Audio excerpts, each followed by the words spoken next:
I'm actually on my way to, I think it's Doncaster, Conisbrough, I can't pronounce it. I'm actually going there because it's a Richard Felix Ghost Stories night. If you don't know who Richard Felix is, he used to be on Most Haunted. He owns Derby Jail and runs it. He's a very nice man, gave me a hangman's noose once. I'm going there to listen to his ghost stories because I think they're absolutely wonderful. If you've never been, do go. I do recommend you to go and listen to one of his ghost story nights.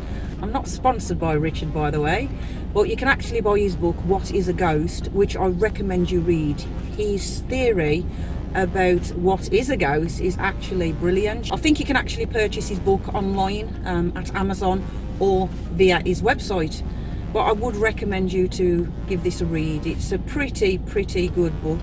His theories about ghosts are similar to mine, which this is why I like him. He's a lovely guy. He's absolutely amazing. He's ever so friendly. He'll take time out of his day just to, you know, talk to you or answer any questions. But do check him out. I'll put some links below. But if you stick around, I'll add a few clips of Richard telling his ghost stories, which are absolutely brilliant. And you never know what I'll get up to after, especially if I've had sugar. And I've had nothing to eat yet. I've been at work all day and I'm going straight to a Richard Felix event. Bye for now. I'm going to ask all of you guys now before we get there. How many of you tonight have seen a ghost? Seen a ghost, right? How many people have heard a ghost? How many people have sensed a ghost? Come on, listen to me. How many people have felt a ghost? Or been felt by a ghost? Yeah? Wow. How many people smelt a ghost? And I get a lot of what on earth do you mean? Well, you know, Grandad's tobacco. He's been dead for 5 years and yet it still lingers, the same one. You can only get it in a certain shop, nobody else. Yeah. Or great grandma's lavender perfume, or that no one else wears, but you can still, that sort of stuff, you know. 5 senses, and of course they don't all come into play at the same time, as you know. If you see it, you might not smell it. If you sense it, you might not hear it, and so on and so on and so on. Anyway, I did this talk in, you'll find the biggest mistake in my life, because I asked all those 5 questions, and I got a couple of responses, not a lot, I'll be honest with you. And I made a big mistake. I asked the 6th question, and I said, has anybody tonight in this audience ever had sex with a ghost? Well, a couple of laughs, sniggers and what have you, and then this lad at the back, top cap, green wellies, up was his hand. Everybody turned around, everyone started sniggering and laughing at him. He went bright red in the face. They knew him, obviously. And I'm thinking, why the hell did you ask such a stupid question? What am I going to, I was hoping the ground would swallow me up and it didn't. So I thought, come on, and grasp the nettle. So I looked him straight in the eyes. I said, mate, you're honestly trying to tell all of us here tonight that you actually had sex with a ghost. He says, hey, up, because I'm sorry, I haven't got my hearing aid. I thought he said a goat.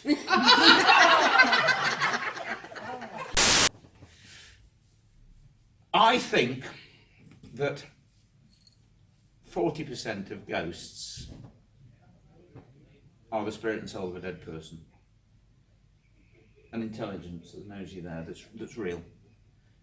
The other 60% I believe to be nothing more than a recording held in the fabric of the building. I'm huge into this bit. It's called the stone tape theory. Yes. A lot of people, stone tape, that's a load of rubbish. That was a TV programme in the 1970s, and it was. And they, even then, in those days, sort of got the impression there's a possibility that memories or tragic events, or not necessarily just tragic, but happy events, emotional events can actually be stored in the fabric of the building. York, 1953.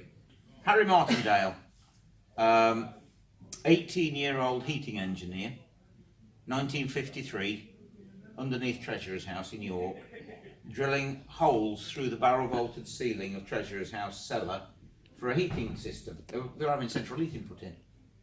And he was all alone in the cellar, halfway up a step ladder, drilling away, and he heard a trumpet. And he looked down and he said, bloody hell, somebody's got the wireless on a bit loud down there, haven't they? Carried on drilling, and then the trumpet came closer, until eventually he heard the trumpet literally in front of him, the wall. And he looked down, and a Roman soldier came through the wall towards him, just to the side of him. It was only about 4 feet high, and it was legless. So was Harry Martin that later after what he'd seen. But and he looked at it, and it came to it. And then behind this single Roman soldier came 20 more Roman soldiers, 2 by 2, coming through the wall. And he says to me, well, what do you do when you're frightened? I said, I don't know, what do you do? He says, you step back, don't you? I said, yeah. He said, well, I was halfway up a step ladder. And he says, I stepped back, fell off the step ladder, landed on my backside. I'm sat on the floor looking, thinking to myself, oh my God, the Romans, what are they going to do to me? They didn't do anything to him. They just carried on walking. None of them had got legs. They were all down there, about 4 foot high. And they went through. They didn't say, hey up, Harry, all right, mate, stick kettle on, we'll be back in a minute. No, nothing. They didn't acknowledge him, didn't look at him. They marched through the other wall, went through the wall, and vanished. Then a horse came through, being led by another Roman soldier, and the horse was legless. That was down there. You couldn't see its feet or its legs. And they carried on through the wall and vanished. He scrambled to his feet, ran up the stairs, and bumped into the curator, treasurer's house. And the bloke looked at him and says, goodness me, you look as if you've seen the Romans. Anyway, Harry, being an 18-year-old lad, started telling his mates down the pub all about the ghosts he'd seen in the treasurer's house, and everyone laughed at him. That wasn't even strange but true in 1953, you know, ghosts, you know. And he carried on telling the story until his mum took him to one side, and she says, Harry, stop telling that stupid ghost story, will you? We'll be the laughing stock of York if you're not careful. So he buttoned it for 30 years now. He became a York City policeman for 30 years. Incredible guy. And in the late 1970s, as they do in York, they did an archaeological dig underneath the cellar of Treasurer's House.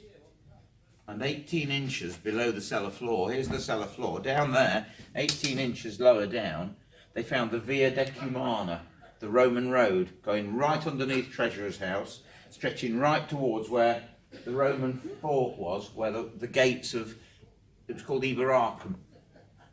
And they found the granite Roman road 18 inches lower down. He'd seen his Roman soldiers with their sandaled feet firmly placed marching along the Roman road, and over the years the cellar floor had been built up, and they cut them off at the knee and made them look legless. I believe they were nothing more than a recording held in the granite of the Roman road underneath. So they weren't spirits and souls, they weren't ghosts. The word ghosts, it's a word, guys. I'd like to change it to energy. It's an energy source that's inside that leaves you on point of death. I can never bloody say it. Conisbrough, I'm looking the wrong place again. Conisbrough Castle. It's Richard Felix. Hi, Richard. Hello. Oh, look at that. Isn't it good? Isn't it very, very good? That is gorgeous. We wish you a Merry Christmas. We wish you a Merry Christmas. We wish you a Merry Christmas and a Happy New Year. Right, we've just come back from a Richard Felix night, and it was very eventful. He told some wicked ghost stories, and I like Richard because of his stone tape theory. And we went round I cannot say it. Conisbrough Castle. Conisbrough. I think it's called Conisbrough Castle or Conisbrough Castle. See, I can't even say it. And I'm absolutely froze. Were you froze, guys? Yeah. But we're in Doncaster, and I want to do a few more things down here with my guys. So much about this area, and it sounds very interesting. And even Richard Felix was getting an orgasm listening to. You can't say that. I can say what I want. It's my channel, you know. I'll beep it out. But we're going to go now because it's late and it's a 2-hour drive back to the West Midlands. Say bye, guys. Bye. Over and out.